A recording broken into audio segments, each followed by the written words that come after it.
Hi, my name is Aaron Hartley, and I run a website called foreveranalog.net. It's a website that celebrates all things analog. Today I want to talk to you a little bit about a new Phono Preamp that I picked up. Well, it's not really new. I bought it used. But it's a Vincent PHO-8. PHO-8? PHO-8? I don't know. I kept going back and forth as I should say PHO-8 or PHO-8. So how about, for the sake of this video, we just call it the Vincent Preamp. That'll probably make things a little bit easier. Now, this preamp I bought used right before the holidays. I actually found it on Facebook Market and bought it there for $200. It's actually no longer in production, and I believe when it came out it originally retailed for $400. So you know, when I saw it on Facebook Market, I just couldn't pass it up. I've always wanted a standalone Phono preamp that has a dual chassis like this, and I was very curious how it would sound versus the built-in Phono stage in the Emotiva PT-100 preamp that I bought right around Black Friday for $250 from Emotiva.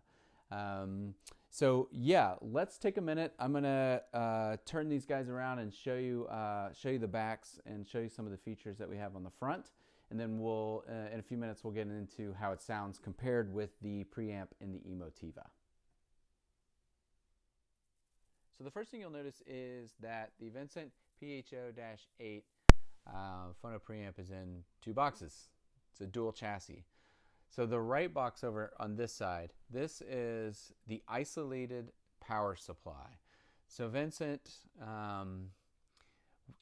went through the trouble of isolating that into an entire separate box in the hopes that it would cut down on any noise that would be feeding in from, you know, your electrical outlet. And again, and I talk about this a little bit more when I talk about the sound, but I found that the Phono preamp in and of itself performs very, very quiet. Like, you hardly hear any noise. And I would attribute that to this isolated power supply, again, over here on the right. On the left side is the actual preamp itself. You'll see here a little button for moving coil or a moving magnet cartridge. It's worth noting that I don't have a moving coil cartridge. I'm only using moving magnet cartridges. So I have just left that in there, you know, just left it on for the moving magnet. I hope to someday get a moving coil cartridge, but right now I'm just using moving magnet. It's worth noting there's no gain adjustment if you were using a moving coil cartridge.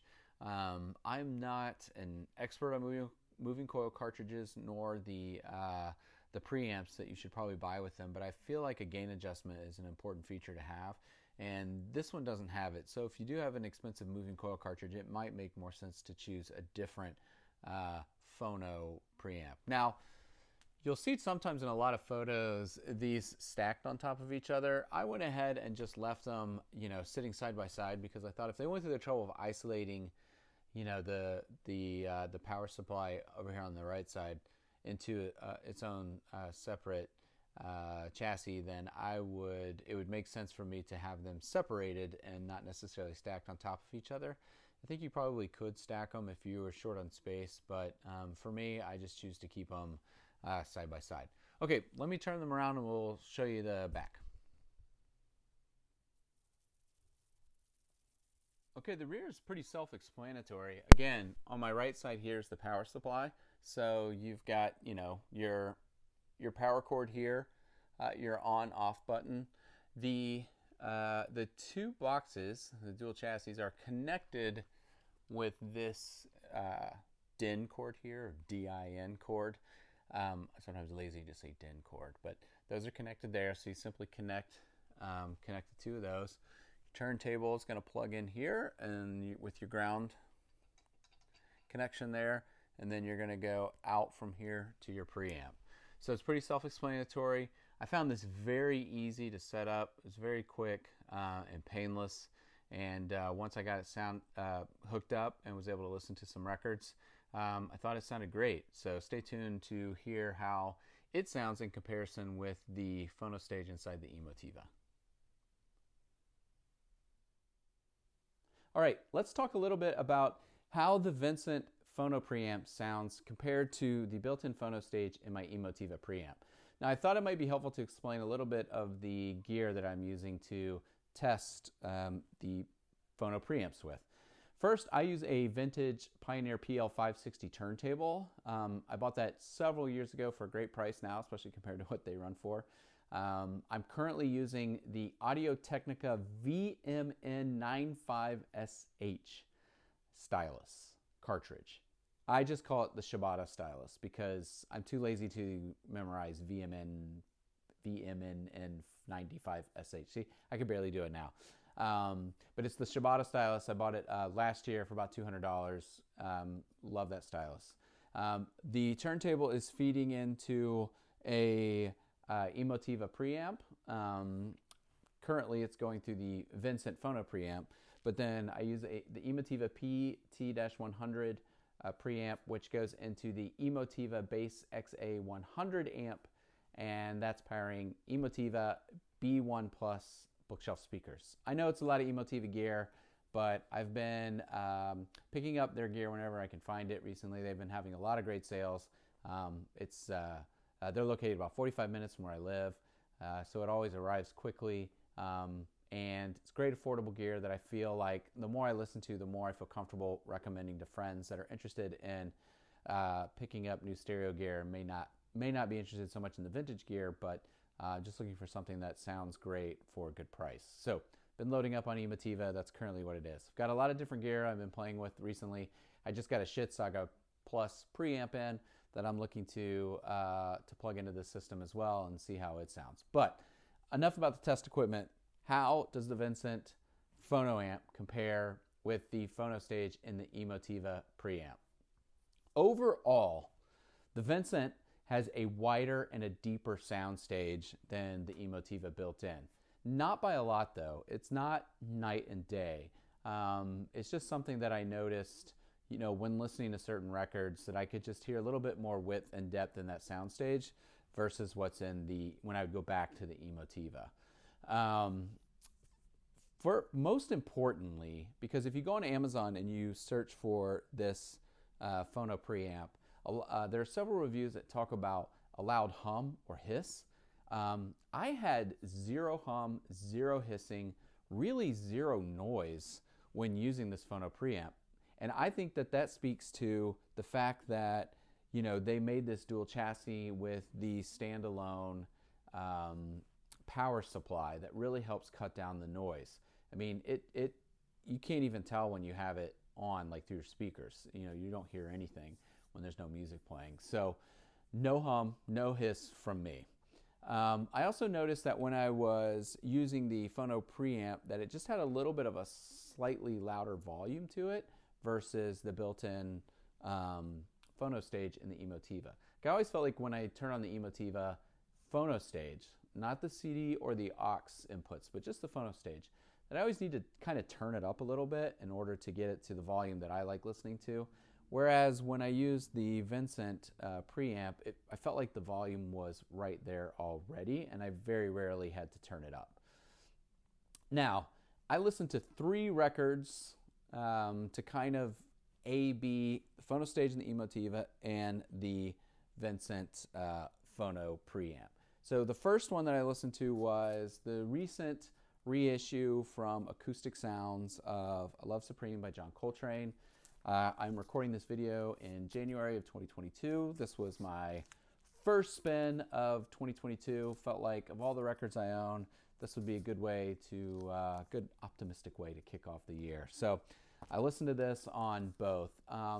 What I noticed was the instruments overall through the Vincent preamp, they just sounded more present.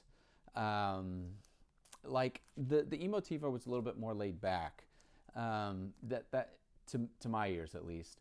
McCoy Tyner's piano solo in the song Part 2 Resolution, it really felt like I was sort of in the studio listening to him playing when I was listening through the Vincent versus the Emotiva.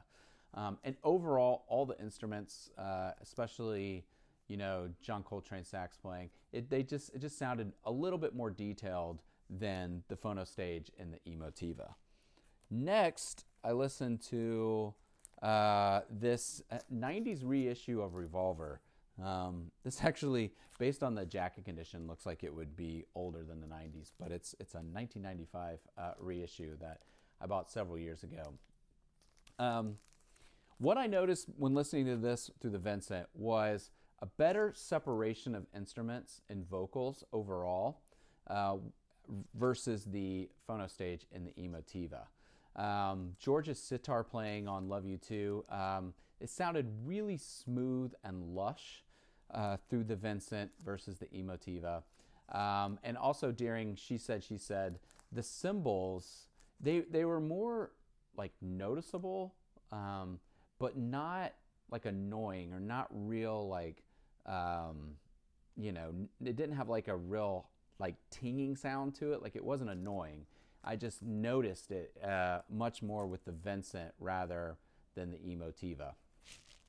And lastly, I thought it'd be fun to listen to a live record. So I pulled out Larry Coryell at the Village Gate. I highly recommend this record for, you know, fans of classic rock guitar type albums. You know, it's not your typical classic rock record. It's, you know, kind of a, you know, a jazz rock record, if you will. Not a lot of vocals, but it's one of my favorites to put on when I'm listening to new gear. And one of the things that I noticed with this on the Vincent was that the kick drum was a little bit more pronounced, and there was tighter bass when I was listening through the Vincent preamp versus the Emotiva Phono Stage. Overall, there was improved channel separation. Like for me, if I'm listening to a live concert like this, I'm oftentimes trying to imagine where they would be sitting on the stage. And it felt like when I was listening through the Vincent that Larry's guitar playing was featured a little bit more on the right side, which is probably how they were set up when they were performing. And it just seemed to stand out more than the Emotiva preamp. Now, all this to say that these, when they both, you know, were released, because I think both of these items have been discontinued, but when they were both released, I think retailed around the same price, which is $400.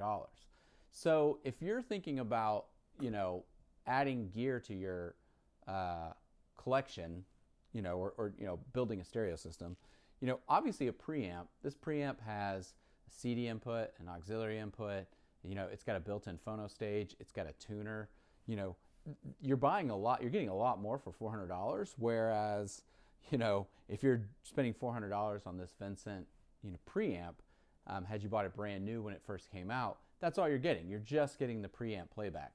So, you know, is there better value in the Emotiva? Yes. But overall,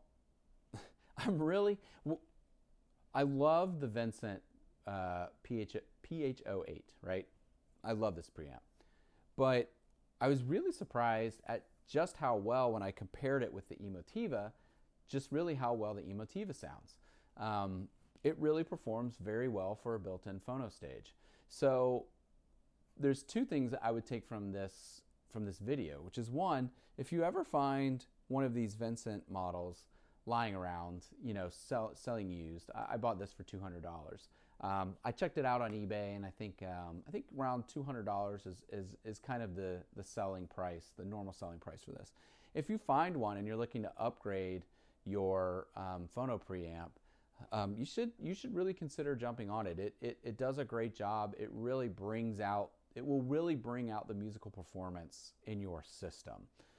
But if you're just thinking about getting a preamp and you want a built-in phono stage and you don't want to bother with having a separate preamp, if you're not like me and you don't like separates that you can constantly be moving in and out to see how things sound, you just want it all in one box, and you're interested in a preamp, the performance of the Emotiva's built-in phono stage is really great, and it's not one to, you know, just write it off as just, you know, I can always improve on it.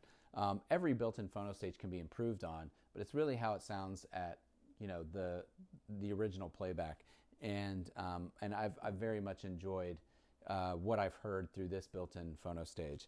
Again, the Vincent just took things a little bit bigger, a little bit deeper, a little bit wider for me, and I was able to pick things out a little bit more detail that I enjoyed overall. Now, if you're at home and you've just started getting into building a stereo system, and let's say you have a turntable and a preamp, and that's, let's say you just went on Amazon and bought, an inexpensive preamp like a Pile, or I don't know, like a Go Groove, something like that, where it's 20, 30, 50 bucks. If you're really wanting to take your vinyl playback to a new level, buying this Phono Preamp will definitely help with that. Obviously, there's upgrades that you can make with your cartridge and your stylus and all those things that you may want to consider first. But if you're just using a standalone Phono Preamp and it's real inexpensive, I would definitely recommend keeping an eye out for something of this nature, like a Vincent Phono Preamp. That's going to take your listening level to greater heights, and I think you're really, really going to notice a big difference then. So that's the end of this video. Again, if you ever find one of these used, consider picking it up. It's been a lot of fun to listen to. If you like this video, please like, subscribe. I'll be hopefully doing some more reviews as we go along. And again, that Shit Saga Plus preamp is one of the things that I'm interested in reviewing. I also want to do a proper review on the Emotiva preamp, and I've got a couple other pieces of gear as well. So, like, subscribe, and thank you for your time today.